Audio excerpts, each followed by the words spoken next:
بسم الله الرحمن الرحيم. خلينا كده نبتدي السيشن دي بأول سؤال، وهو سؤال مهم جدا. هل فكرة ان انت تعمل مصدر دخل اونلاين تقريبا يدخلك من 8 ل 15 ألف جنيه، هل ده بالنسبة لك هيبقى ليه تأثير إيجابي في حياتك؟ هل هيفرق في حياتك بشكل إيجابي أيا كان بقى، على المستوى المادي، على المستوى النفسي؟ هيفرق معاك في حاجات معينة بتجيبها، هيفرق معاك في حاجات معينة بتظبطها في حياتك، بتطور نفسك في حياتك؟ ايا كان هيفرق معاك ازاي الرقم ده. لو الرقم ده هيفرق معاك، فالسيشن دي هتبقى ليك، وهتساعدك ان انت ازاي تفهم ممكن تعمل حاجة زي كده، ممكن تعمل مصدر دخل بالشكل ده ويدخل لك الرقم ده، وفي وقت قليل، وفي نفس الوقت يكون بشكل مستقر. طيب، السيشن بتاعت النهارده هنتكلم ازاي تبقى وورلد كلاس فريلانسر، يعني شخص فريلانسر بس على اعلى مستوى ان شاء الله في 2025، في نفس الوقت بأقل مجهود وبأقل وقت ممكن، وتعمل فلوس أكتر. لأن مش لازم دايما إن أنت عشان تعمل فلوس أكتر يبقى لازم أشتغل أكتر. لا، في حاجات معينة ودي اللي هشرحها النهاردة، ممكن بوقت أقل بكتير وبمجهود أقل بكتير تعمل مبلغ أحسن بكتير من اللي أنت معتاد عليه، أو اللي أنت فاهم إن المجهود ده مش بيجيب غير ال الرقم ده أو مصدر الدخل ده. لا، ممكن بأقل وقت وبأقل مجهود تعمل فلوس أكتر بكتير، مفيش أي مشكلة. بس خليني عايز اتكلم في حاجة مهمة، واعتقد كل الناس عارفاها وشايفاها. الوضع الحالي يا جماعة والوضع الفترة الجاية، آه يعني السيشن دي هتبقى فرصة ليك عشان تبتدي تفهم حاجة حقيقي، ممكن تكون خطة بديلة ليك، ممكن تكون حاجة تقدر تتسند عليها الفترة الجاية. لأن الوضع الفترة الجاية محدش عارف، وانتوا عارفين. أنا مش محتاج أتكلم عن الوضع الحالي والوضع الفترة الجاية. ربنا يقدم اللي فيه الخير. أنا مش متشائم، بالعكس أنا من أكتر الناس الإيجابية، وفي ناس بتستفز من إيجابيتي. بس انا يعني في حته كده معينه واقعيه، انا بشوف وضعي الحالي ايه وتوقعات الفتره الجايه عشان ابتدي اجهز نفسي، وابقى على استعداد لو في اي حاجه، ابقى انا في السيف زون، يعني في الامان. فالوضع الفتره الجايه لا، محتاج ان انت لازم تكون عندك مهارات معينه. المهارات دي هتساعدك او هتفتح لك بيبان رزق كتير جدا، ايا كان بقى، ايا كان الشكل هيبقى عامل ازاي، فريلانسر بقى او ايا كان. هتفتح لك باب رزق ان شاء الله، اكتر من باب رزق، وهتبقى خطة بديلة تقدر تتسند عليها في اي وقت لو حصل اي حاجة. طيب، في الاول عشان بس الناس كلها تبقى مرتاحة، انا في السيشن دي انا مش هبيع اي حاجة. مفيش اي حاجة هبيعها في السيشن دي، ولا في الاول ولا في النص ولا في الاخر. انا بس حبيت اعمل ده عشان انا عارف ان في ناس ممكن تبقى بتتفرج على السيشن، هي هتبيع لنا امتى؟ فلا، انا عايزك تنسى فكره البيع، ان انا هبيع لك اي حاجه خالص في السيشن دي. انا عايزك تبقى فعلا مركز، وتحاول تستفاد بكل المعلومات اللي هتتقال دي، لانها فعلا ممكن تفرق معاك وتساعدك في الفتره الجايه. فانا السيشن دي مش هبيع، و... وانا يعني انا مش بقول كده عشان اي حاجه. لا، السيشن دي انا مش ببيع، لان آه، انا الحمد لله انا ما عنديش مشكله في البيع، وبعرف اسوق وبعرف ابيع. وبالفعل عملت بروجرام قبل كده الفتره اللي فاتت، قعدت 8 شهور ابيع فيه، ووصل لاكتر من 900 مشترك. وقفلت الاشتراك فيه من 3 شهور، وعملت كورس تاني قفلت الاشتراك فيه من شهر، ودلوقتي بعمل راوند تاني او بعمل بروجرام تاني الفتره الجايه. بس مش هتكلم عنه ومش عايز اتكلم عنه في السيشن. فانا الحمد لله ما عنديش مشكله في البيع. انا السيشن دي انا طالع اتكلم ليك انت وللناس. انا يعني طبعا البيزنس جزء مهم والفلوس مهمة والكلام ده كله جميل، بس انا برضو عندي اهداف تانية، الا وهو ان انا عايز اثر في اكبر عدد ممكن من الناس. الحمد لله والشكر ليك يا رب، ربنا رزقني بعلم معين وبتجارب معينة، قدرت اطلع منها بدروس مستفادة، فحابب ان انا شير ده مع الناس. فالسيشن دي ليك عشان تفهم وتستعد وتبقى جاهز الفترة الجاية، ان انت ان شاء الله يحصل فرق ايجابي جدا جدا جدا في حياتك، وتقدر تبني مصدر دخل مستقر وتقدر تعتمد عليه الفترة الجاية. طيب، خليني في الاول اقول السيشن دي لمين.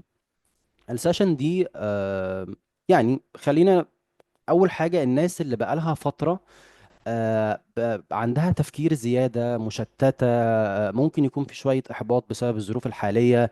عمالة تفكر إنها عايزة تعمل مصدر دخل. طب إزاي أزود دخلي؟ طب أسيب الوظيفة اللي أنا فيها وأروح وظيفة تانية، ولا أعمل كارير شيفت؟ طب لو هعمل كارير شيفت أعمل لإيه؟ طب ولا أعمل بيزنس؟ والناس كلها بتقول أونلاين بيزنس. طب الأونلاين بيزنس إيه الحاجات اللي موجودة فيه؟ إيه أحسن حاجة فيه؟ أبتدي إزاي؟ بقالك فترة عمال تفكر في ان انت فعلا محتاج تعمل تغيير في حياتك من الناحية المادية. ده رقم واحد. ثم بقى التغيير الإيجابي بشكل في الناحية المادية يبتدي يعود على باقي الجوانب في حياتك.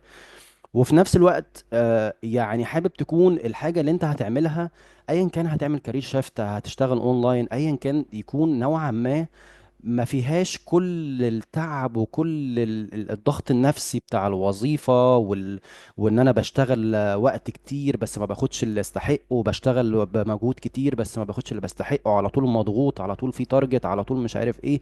لا، عايز حاجة تبقى تقدر تعملها وانت مرتاح نفسيا وانت مبسوط وانت قادر توازن ما بين جوانب حياتك، سواء أسرتك، سواء عيالك، سواء مراتك، سواء انت شخصيا وحياتك، وان انت تهتم بنفسيتك وتهتم بنفسك، وان انت تبقى مبسوط ومرتاح، مش على طول مضغوط او متشتت او يعني اللي هو، انتوا فاهمين قصدي يعني، لان انا عديت بالفترة دي.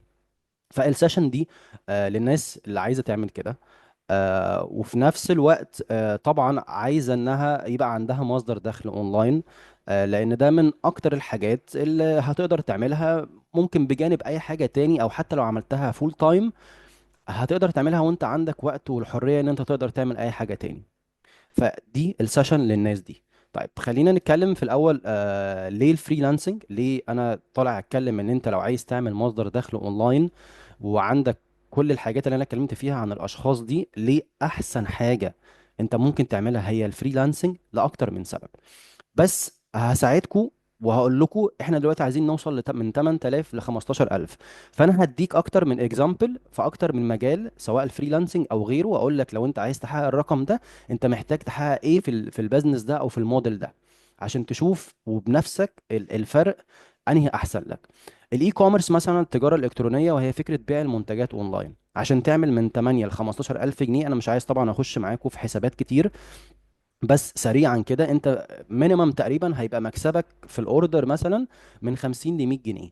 يعني انت تقريبا محتاج في الشهر حوالي 600 عميل. كل شهر انت محتاج 600 عميل جداد عشان تقريبا يستلم منهم الاوردرات 300 او 400، فتطلع مبلغ معين وتطلع منه فلوس الاعلانات، فتصفي معاك من 8 ل 15 الف جنيه. فكل شهر انت محتاج 600 عملاء او 600 عميل جديد يشتري منك. تمام؟ ده لو هنلعبها اي كوميرس. طيب لو هنلعبها ديجيتال برودكتس على البيزنس موديل ده، وبرضه انا مش عايز اخش في تفاصيل الديجيتال برودكتس، هبقى بقى اخلي التيم يبعت لكم سيشن يفهمكم ايه الفرق ما بين الحاجات دي كلها. لو هتلعبها ديجيتال برودكتس، فهنا الديجيتال برودكتس طبعا المارجن بتاعها او البروفيت بتاعها اعلى. انت بتتكلم في مينيمم ممكن مثلا تبقى ب 300 جنيه مثلا ولا حاجه على الاوردر الواحد. فهنا انت تقريبا محتاج كل شهر حوالي 95 عميل كل شهر. فطبعا فرق ما بين هنا والناحيه التانيه، تقريبا هنا الاي كوميرس 6 اضعاف الديجيتال برودكتس. الديجيتال برودكتس انت معاك هامش ربح اعلى، فبالتالي محتاج عدد عملاء اقل. بس برضه ستيل عشان تعمل من 8 ل 15 الف جنيه انت محتاج كل شهر 95 عميل. الفريلانسنج بقى مختلف تماما. اولا الفريلانسنج اقل حاجه ممكن تقدمها هي بحوالي 1500 جنيه، معاك لحد 6000 جنيه و7000 جنيه واكتر من كده على حسب انت وصلت لايه في شغلك وخبرتك.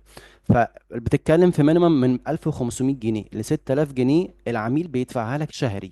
يعني انت محتاج ايه؟ يعني انت محتاج تقريبا من 2 ل 5 عملاء فقط، مش كل شهر من 2 ل 5 عملاء، لا، هم من 2 ل 5 عملاء فقط. وهم نفس العملاء دول هيقعدوا يدفعوا لك كل شهر. فطبعا فرق كبير جدا ما بين الفريلانسنج وما بين الديجيتال برودكتس وما بين الاي كوميرس. انت بتتكلم في حاجه بسيطه خالص. فبالتالي هو حاجه اسهل ان انت تقدر تحققها، وابسط، ومحتاجه منك مجهود اقل ووقت اقل وراس مال كمان اقل. فده ليه الفريلانسنج. طيب ليه برضو تسمع مني؟ يعني انا محتاج اتكلم عن نفسي سريعا، مش عايز اطول، بس انت حقك انك تفهم انا ليه اسمع منك انت. تسمع مني لان انا فعلا كنت فريلانسر. انا قعدت فتره، قعدت سنين كنت فريلانسر، والحمد لله اشتغلت تقريبا مع اكتر من حوالي 50 عميل. فحققت الحمد لله نجاح، سواء نجاح ليا انا مادي او حتى نجاح للعملاء اللي اشتغلت معاهم كفريلانسر. حققت لهم الحمد لله نجاح، وفي منهم اللي قاعد يشتغل معايا ويدفع لي كل شهر لمدة سنة ونص وسنتين. فانا فاهم الفريلانسر، عشت التجربة والحمد لله حققت فيها نجاح، ده كفريلانسر.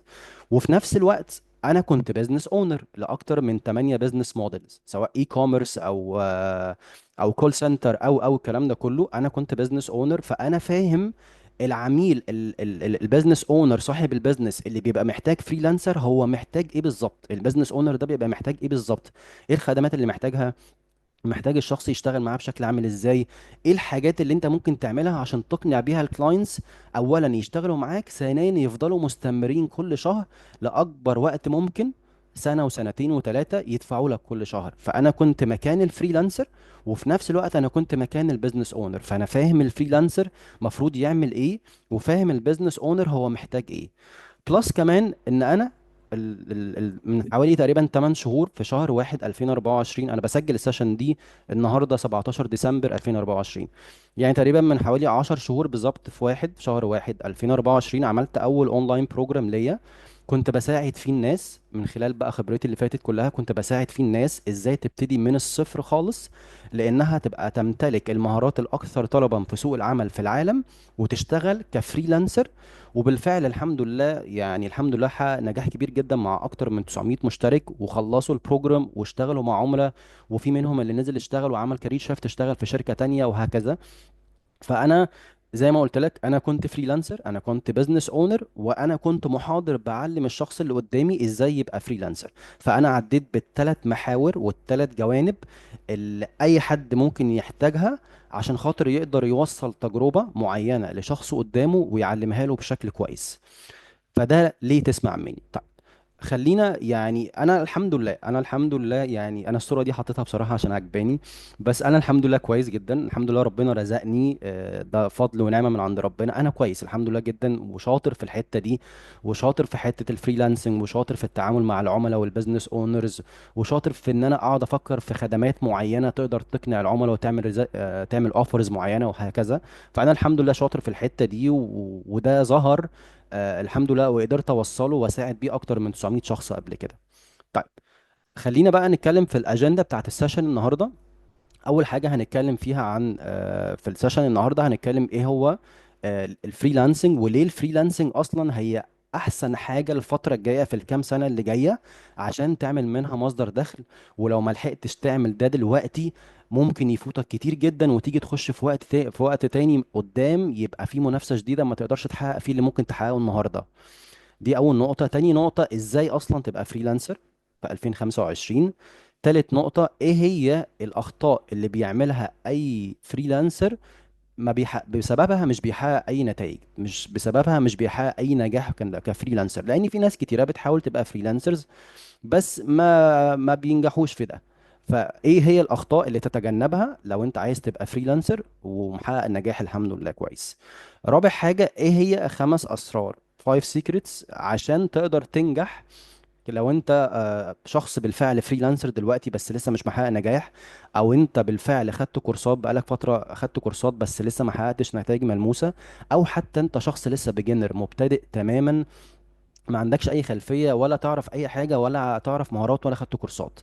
ايه هي ال5 اسرار اللي انت لو عرفتهم ايا كان انت مكانك فين هتقدر تحقق نجاح كويس جدا في الفريلانسنج؟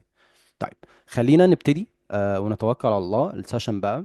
طيب، اول حاجه، ليه الفريلانسنج هي احسن حاجه ممكن تبداها الفتره الجايه لو انت عايز مصدر دخل اونلاين بشكل مستقر ورقم محترم، وبأقل وقت وبأقل مجهود وبأقل رأس مال. ليه الفريلانسنج؟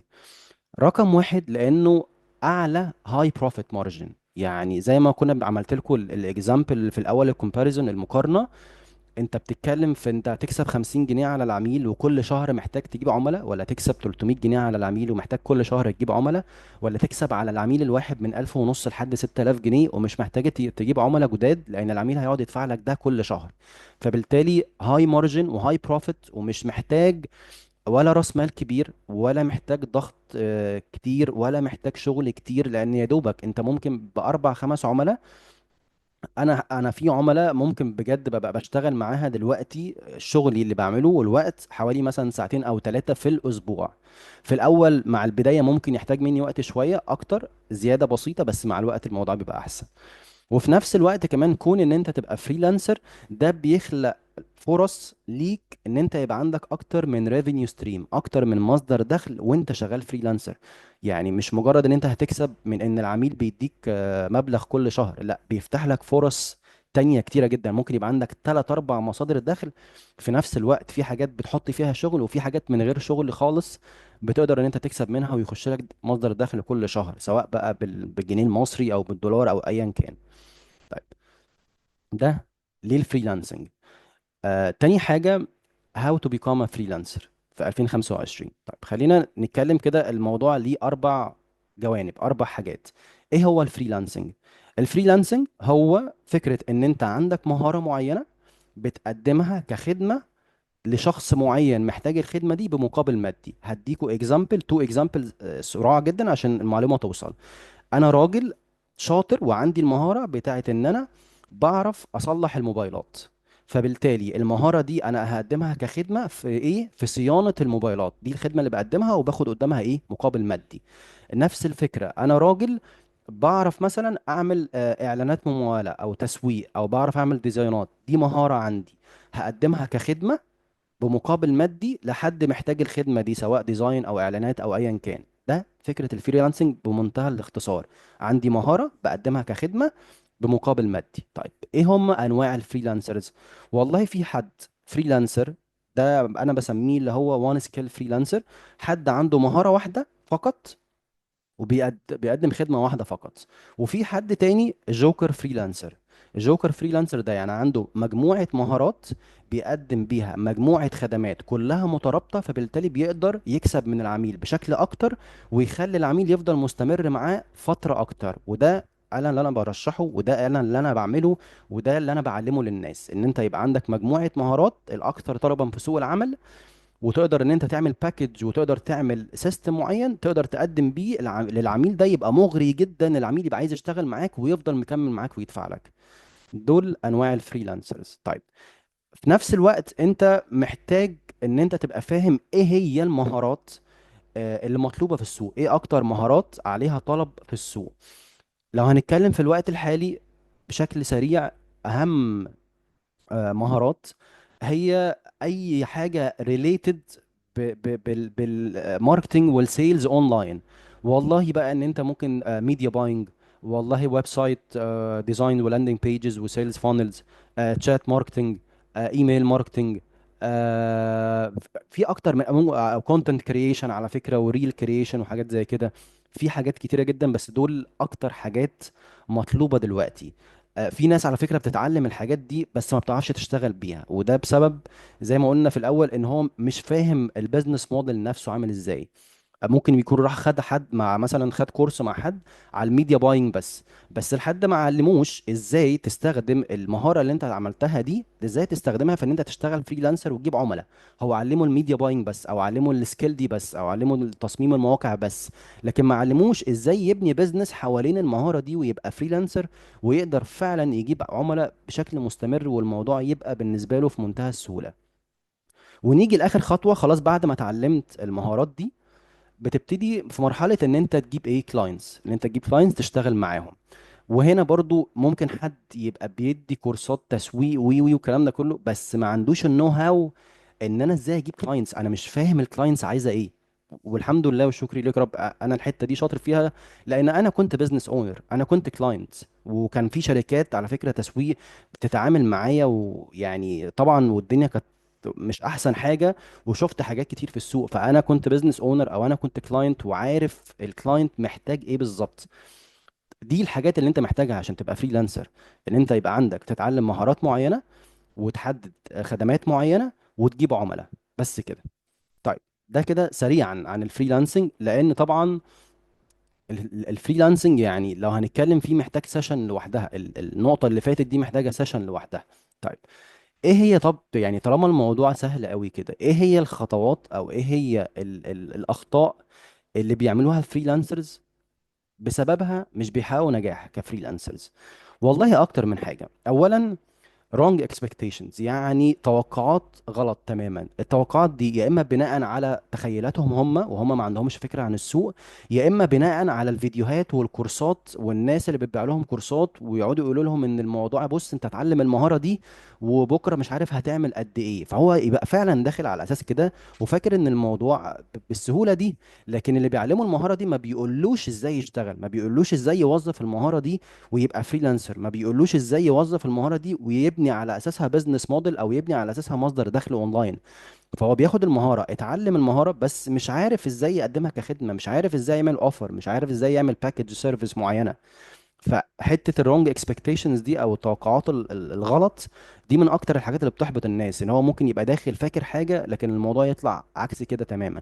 هو ما عندوش مشكلة على فكرة في اي حاجة، بس انت قول له يعني قول له الصح ايه عشان هو يبقى داخل متوقع وداخل بيبني على اساس كده، لان احيانا التوقعات الغلط بتجيب احباط. فاول نقطة واهم نقطة هي التوقعات الغلط. تاني نقطة هي ستريس وبريشر، يعني ضغط وتوتر ملوش اي لازمة. ضغط وتوتر ملوش اي لازمة يا جماعة، الموضوع ابسط من كده.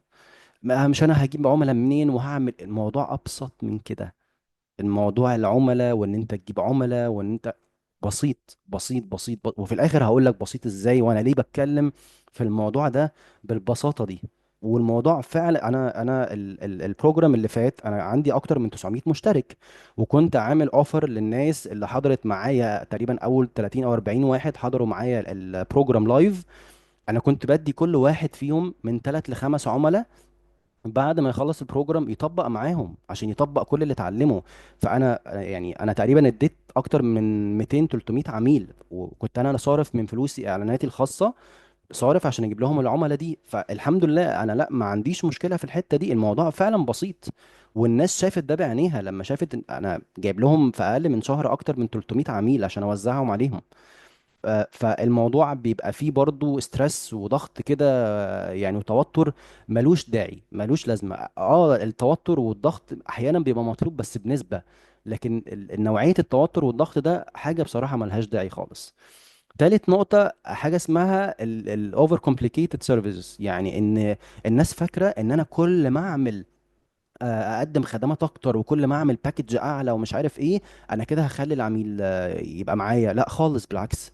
الموضوع مش محتاج يبقى معقد تماما. كل ما كان الموضوع سهل وبسيط والدنيا لطيفة وانت بتعمل الخدمة دي اصلا وانت مرتاح ومش مضغوط، والعميل في نفس الوقت هو محتاج الخدمة دي منك فتمام.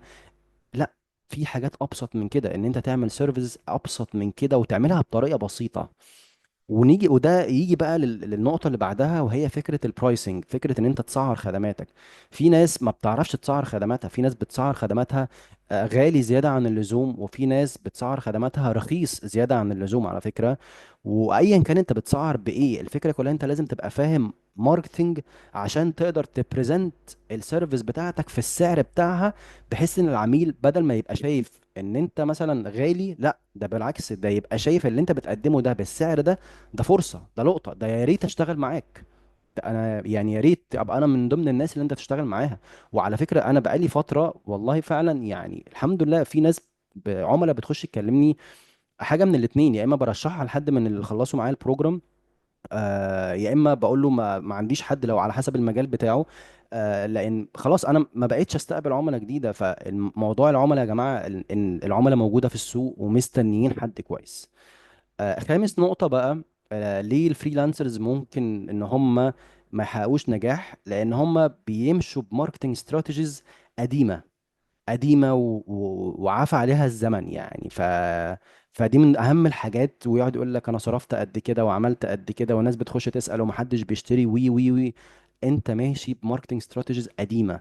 في ماركتنج استراتيجيز دلوقتي قادرة إنها بأقل ميزانية وبأقل رأس مال تخليك إن أنت يجي لك عملاء بشكل، يعني مش عايز أبالغ بس أنت اللي يبقى عندك القدرة انك تقول لا انا مش هينفع اشتغل معاك، انا مثلا هشتغل مع ده، انا هشتغل مع ده، لا معلش مش هينفع اشتغل معاك، يبقى عندك القدرة على كده. فدي يعني اكتر خمس حاجات ممكن يعني تبقى صعبة على اي شخص بيحاول ان هو يبقى فريلانسر. لو اتبعهم في الاغلب مش هيحقق نجاح، وفي الاغلب هيكوات المجال وممكن ان هو يبتدي حاجة من الاتنين، يا هيقعد بقى يعيب في المجال والفريلانسنج لا مش شغال وي وي والكلام ده كله، مع انه شغال وبيكبر. وده احسن وقت دلوقتي ممكن تبتدي فيه ان انت تبقى فريلانسر. طيب النقطة الرابعة والأخيرة هي five secrets to success. خمس أسرار يقدروا يساعدوك إن أنت تحقق النجاح كفريلانسر. أيا كان، لو أنت بالفعل فريلانسر دلوقتي وبتعاني، أو لو أنت خدت كورسات بس لسه ما عملتش منها أي شغل أو أي نتائج ملموسة ومش عارف تطبق، أو حتى أنت بيجنر ما عندكش أي خلفية عن أي حاجة خالص ولسه عايز تبتدي تتعلم المهارات دي. طيب رقم واحد، ودي نقطة يعني ناس كتيرة محتاجة تركز فيها، ان انت تتعلم اللي انت محتاجه فقط. لان اغلب الناس فاكرة ان هي لما اروح اقعد اتعلم حاجات كتير، اتعلم كل حاجة عشان اقدر اشتغل كفريلانسر. لا خالص، انت محتاج تتعلم حاجة واحدة على فكرة، او حاجتين بس. المهم تبقى هي دي الحاجات اللي انت محتاجها فقط. مش لازم تقعد سنة عمال تدفع في كورسات هنا وهنا وهنا وهنا، وبتدفع في كورسات بس ومفيش اي دخل داخلك. لا، اتعلم اللي انت محتاجه دلوقتي. الخدمة او المهارة اللي هتقدر تبيعها دلوقتي ومطلوبة دلوقتي اتعلمها، ابتدي طلع منها فلوس، حط سيستم بقى بيخش لك عملاء، عندك دخل شهري، ابتدي طور من نفسك. اوكي مفيش مشكلة، لكن في اول خطوة كل اللي انت محتاج تتعلمه هو اللي انت محتاجه دلوقتي فقط، وهتقدمه كخدمات دلوقتي فقط. دي اول نقطة. تاني نقطة، ان انت تركز على الاهداف الصح. يعني ايه؟ يعني مثلا ما ينفعش ابقى قاعد مثلا عمال باخد كورسات وعمال ايه كل شويه انا عايز مثلا ابقى زي فلان اللي على السوشيال ميديا، انا عايز ابقى زي الفريلانسر ده، انا عايز ابقى شغال مع عملاء زي الراجل ده. لا، خليك محدد. وانا بالنسبه لي هنا التحديد، لو انت داخل بقى في حاجه زي الفريلانسنج وراجل عايز تبقى عندك مصدر دخل اونلاين، فانت مفروض الهدف بتاعك، وعشان نكون صراحه مع بعض، الهدف بتاعك هو ما مصدر دخل اونلاين، انا عايز فلوس.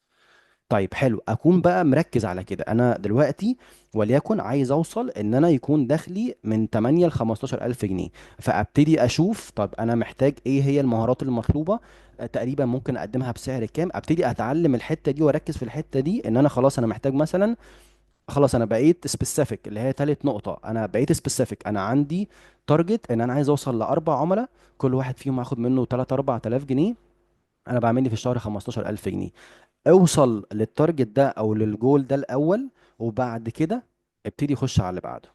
دي اول حاجه. تاني حاجه برضو في نقطه السبيسيفيك، يعني سبيسيفيك دي في الجولز بتاعتك في اهدافك، وبرضو خليك سبيسيفيك في خدماتك، وخليك سبيسيفيك في الجمهور بتاعك. السر هنا يا جماعه في كلمه خليك سبيسيفيك، خليك متخصص، خليك مركز في حتة معينة. مش لازم تبقى فريلانسر بتاع كل الناس، بتاع كل الخدمات، بتاع كل الجمهور وبتاع كل العملاء. لا، خليك في حتة معينة. انا مش هستقبل اي حد، انا هشتغل مثلا وليكن مع مكاتب تشطيبات بس، مش هشتغل مع اي حاجة تاني، او هشتغل مع دكاترة بس. وممكن كمان تبقى سبيسيفيك، انا هشتغل مثلا مع دكاترة اسنان بس مش اي دكاترة تاني. على قد ما انت شايف ان انت بتضيع على نفسك فرصة، على قد ما انت بالعكس، انت لما بتبقى سبيسيفيك بيبقى عندك كلير بلان واستراتيجي، اللي هي النقطة الرابعة، عندك استراتيجي معينة. انا عارف التارجت كاستمر بتاعي مين، محتاج ايه الخدمات اللي هقدمها له، فبالتالي قادر ان انت تقدم خدمة للعميل بتاعك اللي انت خلاص مستهدفه ده.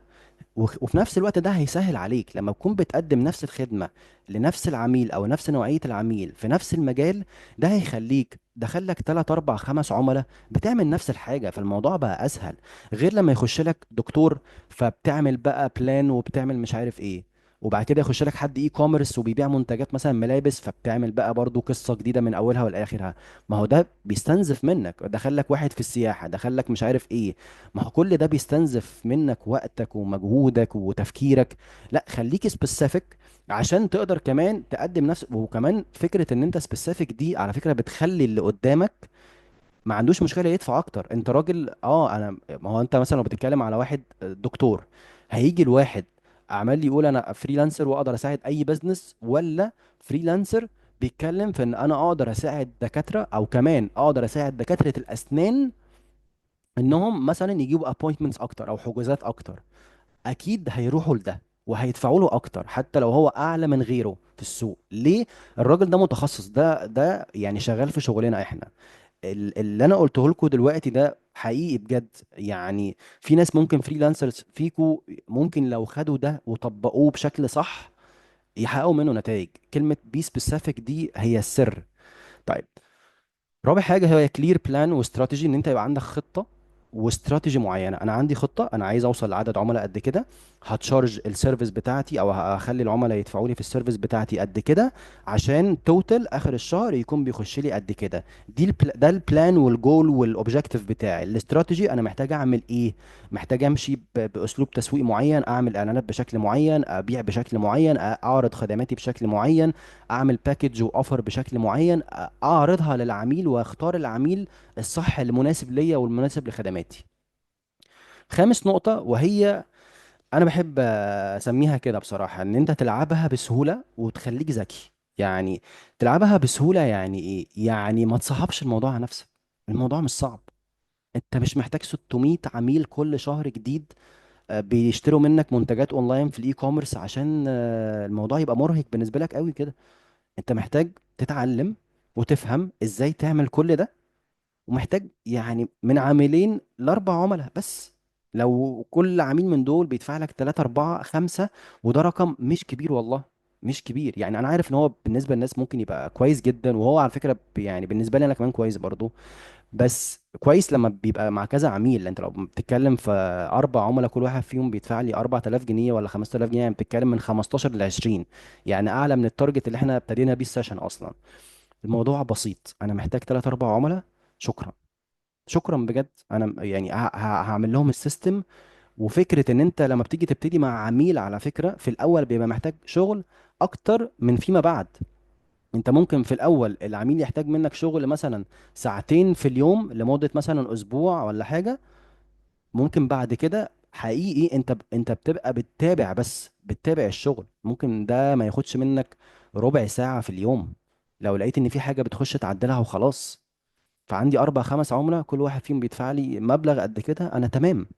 عايز تجيب اكتر اوكي، عايز تكبر الموضوع وتجيب معاك ناس تشغلهم اكتر اوكي، مفيش مشكله.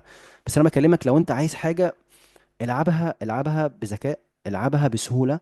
ما تصعبش الموضوع على نفسك. الموضوع يا جماعه والله يعني انا بصوا، انا ليه اصلا دايما بتكلم في الفريلانسنج وعملت البروجرام بتاع الفريلانسنج؟ لان انا الفريلانسنج انقذني في وقت انا يعني كان حصل دروب كبير في حياتي. والفريلانسنج فعلا فرق معايا فرق شاسع، وعشان كده انا دايما نابح صوتي وبتكلم مع الناس فريلانسنج يا جماعه. ابسط حاجه واسهل حاجه. لما اي حد من صحابي يجي يقول لي انا عايز اعمل حاجه جنب البنك، عايز اعمل حاجه جنب مش عارف العياده، اقول له بص يا مثلا يا صلاح يا اسامه ايا كان، اتعلم كام مهاره واشتغل فريلانسر في البسيط خالص. في البسيط خالص مش محتاج منك اي حاجه تاني، ولا محتاج راس مال كبير ولا وقت كتير ولا مجهود كتير. بس طيب، هنا انا عايز اشرح ان فعلا اللعبه، يعني اللعبه سهله يا جماعه. اللعبه يعني سهله، سهله تلعبها وسهل تكسبها. ويعني وفي ناس كتير على فكره بتقعد يعني اللي هو ايه بتستغرب ازاي انت واخد الموضوع بالبساطه ده. يعني ليه واخد الموضوع بالبساطه ده؟ والله الاسباب كتير انا قلتها في الاول، ان انا كنت فريلانسر بالفعل وكنت بزنس اونر وكمان قدرت اتعلم ده. بس في نفس الوقت برضو انا الموضوع الحمد لله يعني ربنا رزقني وقدرت ان انا اخد كورسات سواء من جوه مصر او من بره مصر واشوف واتعلم. وربنا رزقني الفهم ان انا اقدر افهم الكورسات اللي انا باخدها دي واطبقها واتعلمت والحمد لله شفت نتائج ده قدامي. انت تقدر النهارده تبدا تاخد خطوه، وفي 2025 دي بجد تبقى سنه بالنسبه لك تشوف فيها نتائج، تشوف فيها نجاح، تشوف فيها تغيير. انا بالنسبه لي، انا يعني يعني بحس كده ان قصه ان انت من الصفر، مش هقول لك بقى لو انت دلوقتي فريلانسر وبتعاني، لا، لو انت واحد ما عندكش اي خلفيه خالص لحد ما تبقى بروفيشنال فريلانسر وشغال مع عملاء. انا بالنسبه لي انا بعلم ده في البروجرامز بتاعتي في خلال 30 يوم. مش محتاج اكتر من كده. مش محتاج بقى دبلومه مش عارف تقعد معاك 3 4 شهور ب 20,000 جنيه لا لا لا لا لا.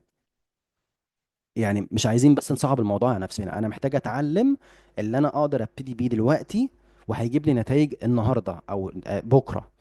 بس مش محتاج اصعب الموضوع على نفسي يعني. طيب. برضو خدوا بالكم، انا يعني دي ايه، انا نصيحة مني انا عايز اقولها لكم. خدوا بالكم من حتة تضييع الوقت والتسويف والتأخير والتأجيل. لأن الفترة الجاية يعني خلاص الناس بدأت تفهم أهمية الفريلانسنج، وإنه قد إيه فعلا ممكن يغير حياتك. وكمان بقى يعني أنت لو ابتديت أنت يعني ابتديت تلعب فريلانسنج بس مع عملاء بره مصر، لا، أنت الوضع بالنسبة لك اتغير تماما. الوضع بالنسبة لك هيتغير تماما. أنت أقل كلاينت ممكن، أقل حاجة ممكن تاخد منه $500 في الشهر. يعني بتتكلم حوالي 25,000 جنيه. على وقت السيشن بتاعت النهارده 17 ديسمبر الدولار بحوالي 50 51. 25,000 جنيه من العميل الواحد، وتبقى كمان مصدر دخلك بالدولار. وممكن توصل ل $1,000 على فكرة عادي، على حسب انت بتارجت دول مين. فبس انت عشان تروح للحتة دي ما انت لازم الأول تحقق نجاح هنا الأول. تبتدي مع الكالتشر والثقافة والناس اللي انت فاهمها، تحقق نجاح عشان لما تيجي تروح بره تبقى بتتكلم وانت معاك بورتفوليو قوي. وهو ده على فكرة اللي انا بعمله. يعني انا كنت عملت البروجرام بتاعي في شهر واحد اللي فات ووقفته. وبعد كده خلاص هعمل راوند تانية اقوى بكتير من الاول في شهر واحد. خلاص هبتدي يوم 3 ديسمبر، 3 يناير قصدي 2025 هبتدي. ودي خلاص هتبقى اخر راوند هعملها. لان انا الفترة الجاية عايز بقى اعمل بروجرام باذن الله للناس اللي خدت معايا الراوند الاولى والتانية واللي كمان خدت البروجرام حتى لو خدته ريكوردد. عايز اعمل بروجرام للناس دي. خلاص بقى انتوا هرستوا السوق هنا وعملتوا فلوس وظبطتوا الدنيا وبنيتوا خبرة. تعالوا بقى اوريكم احنا ازاي ممكن بقى نشتغل مع عملاء بره مصر. ما انا مش هجيلك في فجأة كده ابقى من الصفر واديك على بره مصر على ناس ما تعرفهاش. لا، تعالوا الناس بقى اللي حضرت معايا البروجرامز دي، تعالوا اوريكم بقى انتوا ازاي ممكن بجد بجد بجد بكل سهولة. يعني انا عارف ان كلمه سهوله دي ممكن تستفز ناس كتير شويه، بس ده يا جماعه فكري انا وخبرتي انا بتكلم على اساسها. بكل سهوله ممكن لو انت شغال مع 3 عملاء يا سيدي، مش هقول لك $500، تاخد من العميل الواحد $250. وده مينيمم مينيمم مينيمم مينيمم، والناس عارفه ده. $250 في 4 كلاينتس يعني بتعمل $1,000 في الشهر، اللي هم كام؟ حوالي 50,000 جنيه. والله بقى الدولار عالي الدولار قل ايا كان، انت راجل بيخش يعني الدولار عالي انت فلوسك بتزيد. الدولار قل والدنيا والوضع بدأ يتحسن انت برضو فلوسك تمام. $1,000 في الشهر. يعني بس انا مش عايز اقعد اغوص في حته $1,000 في الشهر ده. عشان تعمل ده ابتدي الاول، خد اول خطوه. تمام. وساعتها ده طبعا هيبقى اغلى بكتير، لان انا هبقى يعني خلاص الناس اللي موجوده بالفعل انا ساعدتهم، والناس دي بتعمل مبالغ في الشهر. فالكلام هناك بقى بره مصر الموضوع هيبقى ليه تكلفه اعلى. فابتدي خد خطوه من دلوقتي، اتعلم وابتدي اشتغل فريلانسنج عشان لما يحين الوقت ان انت عايز تشفت لحاجه بره مصر، او لو حصل اي حاجه في الظروف اللي احنا اتكلمنا فيها، يبقى عندك المهارات والخدمات والخبرة اللي تقدر تؤهلك ان انت وانت قاعد هنا تبقى شغال مع عملاء بره مصر وبيخش لك مصدر دخل محترم. فتبقى حاسس يعني نوعا ما ان انت في السيف زون، في الامان، سواء انت او انت وعيلتك واسرتك او ايا كان. طيب. يعني اخر حاجة عايز اقولها، يعني لما تيجي لك الفرصة استغلها. الفلوس دلوقتي وهي موجودة في البنك أو هي موجودة في جيبنا قيمتها بتقل. اعمل حاجة بالفلوس، اشتري ذهب، حط يعني ما اعرفش كل واحد طبعا على حسب راس ماله وعلى حسب ظروفه، بس اعمل حاجة بالفلوس.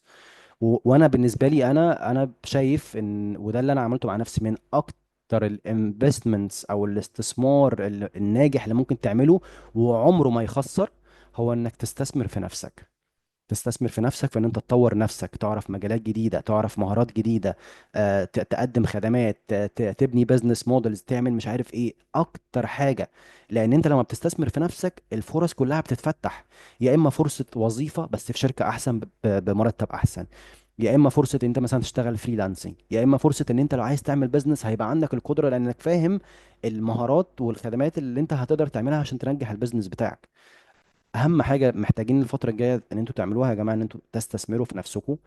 ويعني الفرصه لما تيجي لازم تستغلوها، لان عشان ما يجيش فيما بعد كده ناس ترجع تقول، تبدأ تشوف نتائج وتبدأ تشوف ناس بتحقق وناس مش عارف ايه وترند والكلام ده كله، ترجع تقول ده انا كان قدامي من ساعتها.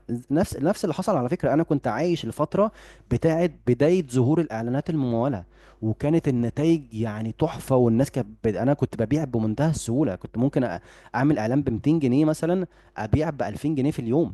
200 جنيه في اليوم ببيع ب 2000 جنيه في اليوم عادي، والحمد لله. بس بعد كده الموضوع، المنافسة بدأت تزيد والدنيا بدأت تتغير. فالفترة الجاية في يعني هو ده اللي جاي الفريلانسنج. انا بالنسبة لي انا وبالنسبة لخبرتي اللي فاتت وبالنسبة اللي انا شايفه و... وكمان يعني الفريلانسنج عنده حتة ان انت حتى لو انت جيت في وقت من الاوقات حبيت ان انت تكبر جزئية الفريلانسنج دي، لان هو يبقى بزنس موديل مش معتمد عليك بقى، لا انت عندك بزنس، تقدر تفتح ايجنسي عادي وتجيب ناس تعلمهم التاسكات اللي انت بتعملها. بس يعني طيب، في النهاية أنا التيم بتاعي هيكلم الناس اللي سجلت عشان تشوف السيشن دي. هيكلموكوا على الواتساب وهيبعتوا لكم 2 فري سيشن تاني. أنا كنت قلت لكم إن أنا عملت 2 بروجرامز والاتنين اتقفلوا، أو بروجرام وكورس يعني الاتنين اتقفلوا. واحد عن ديجيتال اوبورتونيتيز، بعلمك إيه هي الديجيتال اوبورتونيتيز، ده كان كورس كده لمدة 6 سيشنز. هبعت لكم سيشن هدية منها، التيم بتاعي هيبعتها لكم. و... وفي نفس الوقت برضو في سيشن تانية من بروجرام تاني عملته وقفلته، بتفهمك ايه هي البيزنس مودلز اللي موجودة ومتاحة في السوق لو انت عايز تعمل اونلاين بيزنس. برضو هيبعتها لكم، هيكلموكم ان شاء الله في خلال يعني ساعات، ويبعتها لكم. وبالتوفيق يعني ان شاء الله، باذن الله بالتوفيق. وان شاء الله الفتره الجايه كده يعني انا على صفحتي على الفيسبوك بصراحه الحمد لله انا منزل يعني سكرين شوتس لنتائج ناس كتيره جدا عن البروجرام بتاعي اللي فات. ان شاء الله الفتره الجايه انزل سكرين شوتس اكتر عن الراوند الجديده اللي انا هعملها ان شاء الله.